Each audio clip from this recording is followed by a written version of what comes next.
Buddies. I'm James. And I'm BJ. Welcome to Barrel Buddies News, where we discuss all things barrel-aged like bourbon, whiskey, and beer. And tonight, joining us as we accompany all the top stories for this week is Good Times Bourbon for all your good times.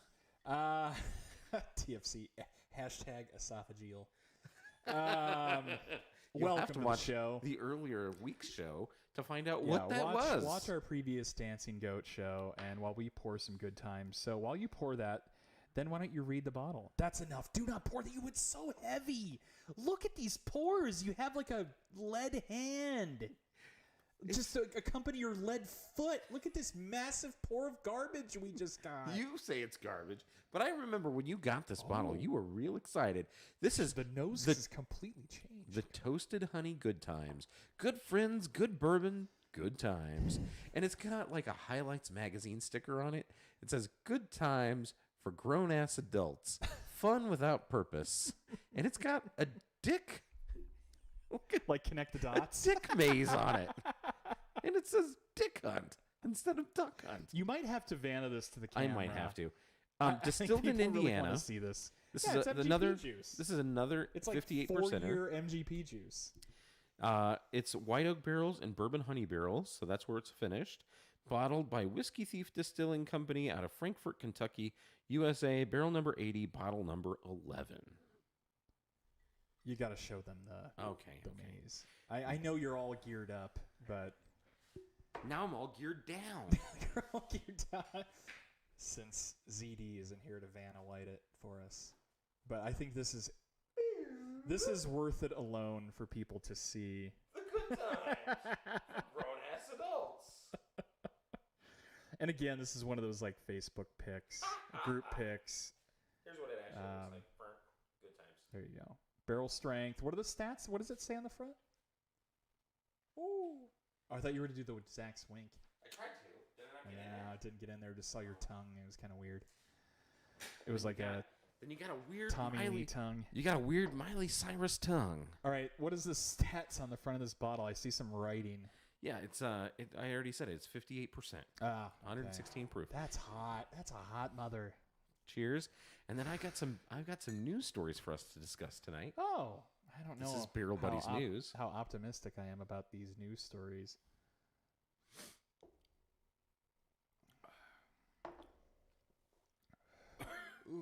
Oof. Okay, yikes. the honey is not pleasant. Okay. Woof. The neck pours that we first had out of this were complete hot garbage. I would like to know the science behind neck pours. Is that even a thing, or has the community made it a thing? Could be. And what I mean by that, guys, for those that are out there watching, so like the first, you think of the neck of the bottle, right? The really thin part at the top, the liquid goes all the way up to like the top of the cork-ish, pretty close. And traditionally, or at least the internet says that neck pours are traditionally bad and do not taste good. And you need to get through the neck pour to really enjoy a bottle. And most people, any reviews, any comments, somebody's like, oh, I hated this. Usually the first like number one rated comment was it the neck pour? I don't know if there's any science behind that. I'm going to tell you right now. Curious. I know what I'm this assuming is. it has something to do with oxidation. No, I'm going to tell you what this is. I know exactly what this is. What is it? So I'm a saxophonist. By trade. Okay. That's what I do. I'm a musician, right? And so any woodwind player will tell you that when they're having a shit day, they go, oh, it's the reeds. It must be the weather. It's all the That all humidity sounds in like the BS. air, right? It's the humidity. And so when you get this shit pour of bourbon, and you're like, is that the neck pour? Because I wouldn't believe it's so bad. And you're like, oh yeah, it's just the neck pour. That's all it is. It's just the neck pour, everybody. And they're like, oh, it's just the neck pour. You poured half the frickin' bottle, but it's just the neck pour. It's cool. It'll be better next time. Will it though? Will it? I've just prepared myself to drink hot garbage. Will it pot still garbage? Will it pot still be garbage? That's a good T-shirt. See what I did there? All right, here's our first news story for you tonight. Oh, news stories. What do we got? This is coming out of the Courier Journal, Okay. opinion contributor, on why Buffalo Trace expansion is giving the Franklin County a bitter taste for bourbon. So, for those of you who don't know, Buffalo Trace is trying to expand their warehouses. Hold on, not just Buffalo Trace. How about every big dog distillery on the planet has doubled, tripled, quadrupled their output? And why are they doing that? Because demand, of the hype. the demand and the hype.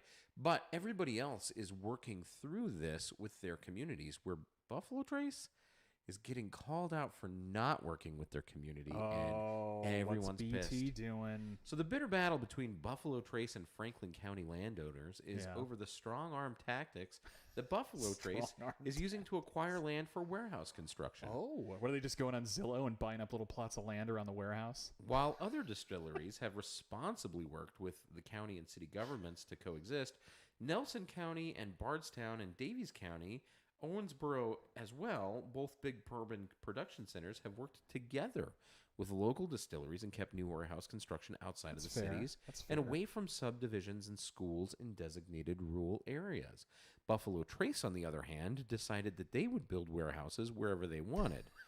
The first site they chose was in Peaks Mill, next to a school and a 132-home subdivision. Wow. A toxic spill on karst land, like the proposed Peaks Mill warehouse site, would be carried by a network of underground streams, and in Peaks Mill's case, could resurface multiple places along Elkhorn Creek several miles from said spill site. Building bourbon warehouses on a site like this is not allowed according to the City and County Comprehensive Development Plan guidelines. Now, in order to get around the Comprehensive Development Plan, Buffalo Trace lawyers are now pressing to change and amend zoning rules in Buffalo Trace's favor. The amendment change would allow construction of bourbon warehouses with only a conditional use permit. And this rule change would allow Buffalo Trace and any other distillery to then build bourbon warehouses wherever they want in Franklin County without any restrictions or any chance for people to then object. Franklin County landowners are protesting the Buffalo Trace Amendment, but for some reason the Planning and Zoning Commission then refuses to acknowledge that whiskey fungus from warehouses will cause millions of dollars What's of whiskey property fungus? damage. I've never heard of this. Whiskey fungus. They refuse to listen to the people's complaints about the noise from the warehouse fans or Buffalo Trace's refusal to return their calls. They refuse to acknowledge that 1,545 people have signed a petition opposing said amendment change on the environmental grounds. They ignore the fire hazard the warehouse presents, and there is approximately 1,957,750 gallons of pure alcohol in each warehouse. Dang. Wow. Buffalo Trace plans to build at least 13 of these warehouses, and if the warehouses catch fire, they cannot be extinguished. Indeed, it is questionable whether warehouse fires could contain from spreading into Arnold Ridge homes adjacent to the Peaks Mill site. Wow. What do you think about that there, Jimmy? Here's the thing. Are they just going to plead ignorance? Like BT is just like Buffalo Trace is like, we didn't know. Plead the fifth. What is it? Ask for forgiveness and permission. It's better, right? It's better to ask for forgiveness than it is for permission. So that's what they say. That's probably what they rolled with, and they're like, we got the deep pockets. So well, I mean, they're actively trying to change zoning regulations, so it seems like they kind of know what they're doing. My prediction. The question is are you really trying to build? Well, I don't know. Here's the thing: if I got to live next to a Buffalo Trace whiskey warehouse, is that not kind of cool? Would you not try and make that whiskey warehouse cool? I think that might be, well, this is an extreme example, but like living next to like the Sriracha or the Tabasco fields, right? Like where people are like crying in the morning, probably get some really burning their funky, eyes. Yeah, you get some probably funky odors and some funky smells and noises all hours of the night. To be honest, if I owned a house right next to a distillery, it sounds cool in theory, but I bet it's a big pain in the ass. Yeah, it's probably not as cool as it seems.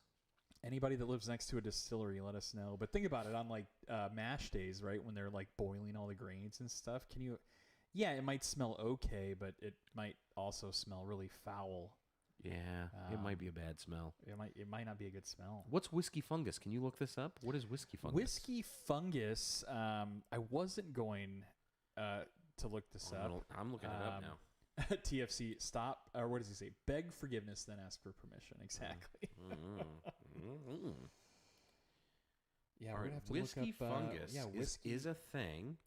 It's called Bedonia campinaceus, Okay. a sac fungus which has been observed on a variety of substrates in the vicinity of distilleries, spirit maturation facilities, bonded warehouses, and bakeries. The fungus is a habitat colonist with a preference for airborne alcohol, earning it the nickname whiskey fungus. Is whiskey fungus harmful? Although there are no known health hazards, if you choose to remove the fungus from surfaces, we recommend using N95 masks, goggles, and gloves. Is the fungus a problem? Why do whiskey distilleries cause black fungus? Whiskey fungus grows by feeding on vapors of alcohol. It therefore frequents over other ethanol-involved areas, for example, bakeries and spirit maturation facilities. So it's a black fungus on top of it. I can see where this is a concerning. Okay. All right. I can see where this is concerning. Uncle Punky lives near a pig farm. I am sorry. Oof. I used to live, so when I was young, I would say probably like 10 or 11, the family, we moved one point near, and I wouldn't even say near, I would say it's maybe like 4 or 5 miles down the road, a duck farm. Ooh. Oh my God, Lord, baby Jesus. It was like foul. Like, it depends, right? When the wind, when you're downwind and you just get a whiff of it for like a couple hours, it's utterly disgusting. Sub 1K, welcome. What up, Bobby? And then Shelly says, I used to live by a paper mill, and that definitely was a thing, and it was an acquired smell, so I guess you never get used to anything. Or you can get used to anything. No, the paper mills are the worst smell. Oh, my God. I remember traveling. We were in Washington, I think in Lewiston and Clarkston. The paper mill there, it is the worst smell. Hey, I got a good smell, though. So when I was growing up, though, when I was young, and this was Toledo, Ohio. Shout out to my fellow Toledo. T-Town. What up, T-Town? Out there.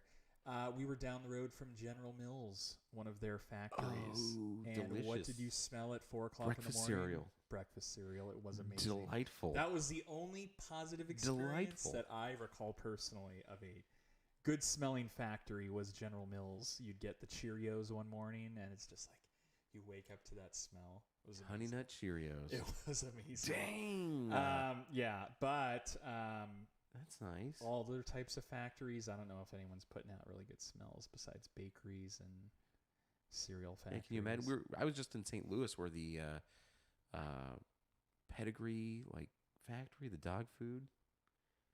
I can only imagine. There's a big factory in North Vegas, kind of in that warehouse district over there. Do you know, really far north? Yeah. By, the Speedway? Yeah. They have a what does the company do? They can and they dehydrate and can meats and fruit, vegetables, and meats. Oh, that's cool. No. Oh, that's not cool. For some reason, the process and the smell. It smells like dead bodies over there sometimes when you drive by, what's the road? Cheyenne. It's like Cheyenne and the 15 over in that area. That's where this factory is. Oh, it smells wretched.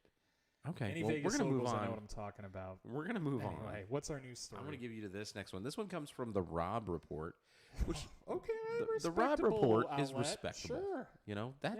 The Robb Report is a respectable luxury report about yachts and boats and hotels and travel. Many people swear by them. Yeah, sure. this is a more report than most. I think you're kind of leading me on, though. I think you're going to talk up Robb Report, and then you're going to bring up some ludicrous article. And it's written by a real person. This is written by Jonah Flicker. Or so the AI robot tells you that. But anyway, he was able to properly identify which pictures were buses and which were not. All right. What's our article today? The whiskey world's ridiculous new trend is aging rye and bourbon on moving trains and boats. Well, Jefferson. Let's talk about Jefferson, right? Jefferson Ocean. Jefferson Ocean, aged on a boat. But I've heard it's very good. We haven't had it yet. I think we have a little conflict here. Have you had it? I haven't had it. Again, I haven't had. It's been many years. I would like to revisit it. Okay. If anybody out there, our viewers right now, any Jefferson Oceans fan, let us know. What about regular Jeffersons? I like regular Jeffersons. So here's the thing. It's good. Let's talk about the process. It's not bad. You get a cargo. What do you call those boats? The A ship? cargo A ships. schooner? No, these are like the big dogs. It's a sailboat. sailboat.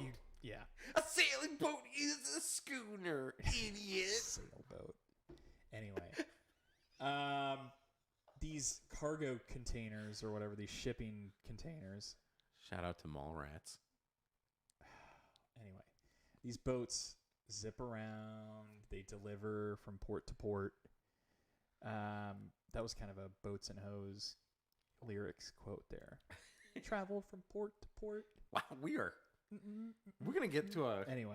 We're never gonna get You to something. edit it and here. post. Put Boats and Hose. Cue that, please. Or Copyright put a infringement. link. Like we can watch it on YouTube. Okay. Anyway, Okay. put a bunch of barrels on racks and let it sit there and age as you're drifting through the ocean. Different weather. As you know, Barrel Lamaze. You have your Get that liquid barrel going moving in and out, moves in and out. It Ooh. shakes, And it it's rocks moving on the all ocean, the baby. time. A Ocean bit of more the ocean. humid than normal.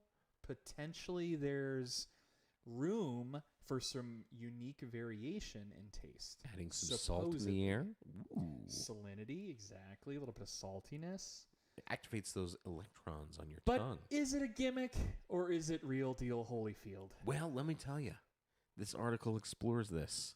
Okay. Does it actually do anything for the flavor of the spirit? That is the point of this. That's it, TFC. All right, sometimes it feels like the American whiskey industry is constantly looking for a new gimmick to help convince you to buy a particular bottle. You can kind of end it there. You said the new gimmick. I mean, that's obviously not going to be positive. This isn't biased at all. And these days, that can mean transporting barrels of booze by ship, truck, and now railroad to tell a story and hopefully actually affect the flavor. But it's best to take all of this with a grain of salt. Wyoming's Bush Creek Distillery is trying to tell a specific story with its new Railroad Rye, but perhaps the tale is more exciting than the whiskey itself. This is a decent bottle of rye, and for good reason. It was distilled at MGP in Indiana. Oh. And then the rest of it is gone. Anyway, hold on. We don't need it. Here's the thing. Is it a gimmick? Who knows? I don't know that any Jeffersons has had, huge, amazing reviews. I think it's all kind of middle of the road. I'm not a fan of their price point. I think Jefferson's price point's a bit steep. It's a little This high. is about Brush Creek Distilling, All right, the Railroad let's Rye. just chill out. We get it. Here's the thing. Jefferson's Ocean should be available. No, here's what I want to talk about. It should be available at all of your liquor stores. Go out there, get a bottle. I think it's fairly reasonably priced. I think anywhere from $60 to $100. Let's look it up really quick. All right, while you were doing that, I Jefferson's got the rest of the Ocean. article here. It's from two different mash bills, aged between 4 and 6 years, but then comes from a healthy dose of the previously mentioned whiskey trend, this time steeped in Americana. 80 barrels were loaded onto a boxcar that then traveled 1,200 miles over about 30 days from Chicago to the distillery in Wyoming, where they further rested. This project was inspired by the pioneers ahead of us, and like them, we dream big and work tirelessly to push the boundaries in the spirits industry, said Brush Creek Managing Director Andrew Wasson in a statement. According to the brand, the point of this journey was to highlight the historical significance of the Utah Territory, which included part of the Wyoming where the distillery is located, and that new industries and work behind them were a part of that time in American history. The distillery plans to make Railroad Rye an annual release, each with a different mash bill and proof. While this is all well and good, but the bottom line is that the press release claims that the whiskey was forever transformed by the journey, something that's really impossible to quantify. Presumably, the interaction between wood and whiskey was heightened during the admittedly short journey, which is the point of this whiskey transportation trend, and temperature and humidity inside a boxcar must have played a part as well, but despite this being a solid MGP rye whiskey, one can't help but wonder if this particular trend is becoming more of a gimmick than a guarantee. Look what I have here. I'm just winging this, but I put our web browser here so we look can at see you. the Jefferson's Ocean aged at sea bourbon. And here we go, Jimmy. as an example. Just for you. Yeah, what do we got here? Blame Jefferson's, I guess. Its Ocean series launched in 2012 and has become a bestseller for the brand, so much so that a rye whiskey got the Ocean treatment this year. Those barrels travel the world on a container ship for months at a time, changing hemispheres and undergoing extreme shifts in temperature and weather. Again, it's difficult to say exactly how the whiskey's character is altered, and ultimately it's sort of subjective. But there is some science behind it having to do with the expansion and contraction of the wood while the liquid is sloshing around. We just talked about this barrel Lamans. It's like you read the article. I'm very excited. Okay, there are others using the transportation maturation technique or similar methods, much like Ireland's Clare Island whiskey. O.H. Ingram River Age whiskey doesn't actually transport the liquid, but it ages it in a floating barrel house on the Mississippi River. Is it all just gimmicks, though? And now there's even a celebrity brand. Brad Paisley's American Highway Reserve Route 2 is a blend of Kentucky and Georgia bourbon that toured with the singer in 2021 in a rolling rick house, a cute term for a tractor-trailer truck loaded up with barrels. So let's raise a glass to innovation in the whiskey world, but remember that a good yarn has been a part of the equation for as long as bottles been sold. Hopefully, someday we'll get that New York City subway aged rye whiskey that literally no one has been asking for. I like that. Hey, I just want to give a good shout out to this writer. Jonah Flicker, you sir, Are on point. you sir are on point. Very Klosterman of you. I very much enjoyed that. I thought you would enjoy that article. Oh, yeah, absolutely. And I'm just trying to I'm kind of learning here. I just put up this Ocean, the Jefferson's Ocean, so we can review it together. So anyway, so they say Jefferson's Ocean is barrels of Jefferson's Ocean aged at sea bourbon travels aboard ships and they visit port to port all around the globe. The constant motion of the sea churns the whiskey, increasing its interaction with the wood of the barrel.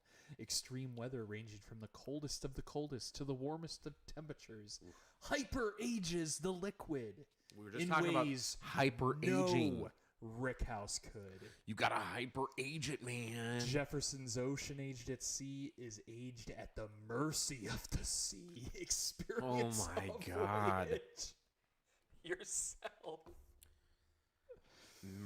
At the mercy. There it is. Look at this. of the Look at this. They got this sea. whole aged at the mercy. Oh, they have play with audio. I don't know if. Oh, jeez. Ocean is aged at sea. We don't need audio, and I don't know that we really need to be watching this, but I guess you kind of get the point. Oh, look at that. That's Oh, the you get mercy of the different sea. Look at that. landscapings. Look, there was like an ocean desert out there, and there was ocean That was Antarctica. a really tiny little boat that the barrels are on. Oh, look at that. That's because it's an intimate aging process, Jim. Oh, wow. And look, you can hang out with your friends with a crate.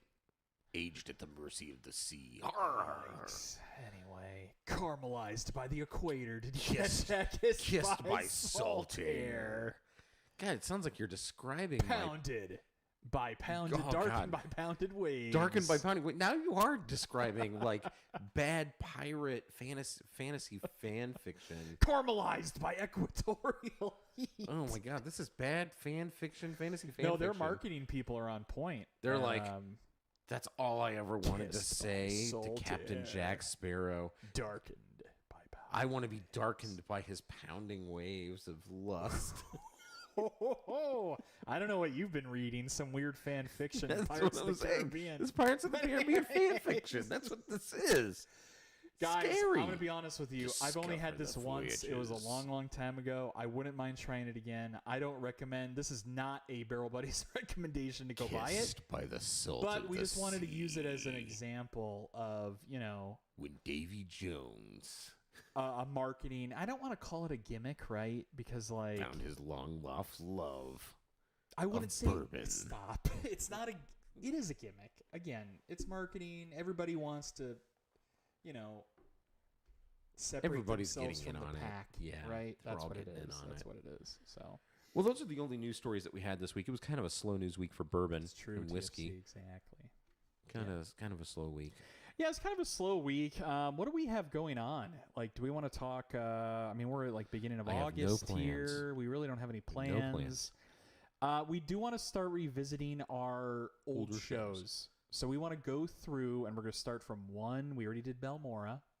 So if you look back a few weeks, we did Garrison Brothers Belmora. So our number 2 show was Elijah Craig Barrel Proof and Small Batch. Which I don't think we need to do both of them, but No, I want to do one. I just want to do pull like up, a maybe latest we pull barrel up a proof. small batch. Or yeah. You know, Small let's, batch is let's fine. bring out a small Bring out batch. a We small like a batch. small batch. That's something that everybody can go get. Maybe next week Yeah. we just do a good old small batch. Good old $20 small batch. Yeah, you like know, 40. I don't know where you get daily 20 drinker. from. Oh, Where do you get 20? What year is this? I'm prior to whiskeyflation. That's true. That's whiskey, everything, inflation. I want to do an old elk again soon too. An old elk weeder. Yeah, we're overdue for an old elk weeder. So, You know, those are good. well, for the Barrel Buddies, guys, I think I'm signing off. So, we are signing off. So, I'm James.